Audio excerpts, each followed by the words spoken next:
కార్యకర్తలందరూ బాగా సంపాదించుకుంటున్నారు. నాయకులు కార్యకర్తలు గత 5 ఏళ్ల నుంచి ఆవురావురమంటున్నారు.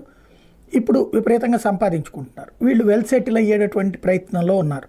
ఎందుకు జగన్ టైంలో వీళ్ళ డబ్బులని ఆపేయడం వల్ల, దానివల్ల వడ్డీల బారిన పడి అది ఇది తిప్పలు పడ్డారు కాబట్టి. ఇంకోటి పబ్లిక్లో ఒకప్పుడు కనుక పార్టీ నాయకుడికో కార్యకర్తకో ఆ పనిస్తే అది తప్పు అనేవాళ్ళు. ఈవెన్ వైఎస్ఆర్ కాంగ్రెస్ పార్టీ కార్యకర్తలకు దోచిపెడుతున్నారు ఇట్లాంటి విమర్శించేవాళ్ళు కదా. ఇప్పుడు కార్యకర్తలకు ఎందుకు ఇవ్వరు అన్న కోణాల్లో వార్తలు రాసుకురావడం ద్వారా కార్యకర్తలకు బహిరంగంగా ఇచ్చేస్తున్నారు. అది మద్యం దుకాణాలదైనా ఇసుకదైనా ఇట్లాంటివన్నీ కూడా. రేపు ఎలక్షన్ వచ్చేటట్టయితే ఇవన్నీ ఆపేయాలి.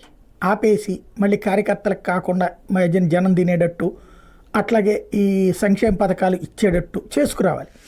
ఇవన్నీ చేసుకురావాలి అంటే తెలుగుదేశానికి ఇక్కడ జమిలీ ఎన్నికలు జరగడం ఇష్టం లేదు.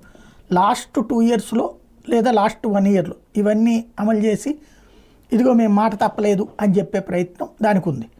లేదా ఏడాదికి ఒక్కొక్క పథకం చెప్పుని చేసుకొచ్చి తద్వారా 5 ఏళ్ల తర్వాతన మేము అభివృద్ధి చేసాం, ఇదిగో సంక్షేమం చేసాం, లాస్ట్ ఇయర్కి ఇదిగో 6 ఇచ్చాం చూసారా.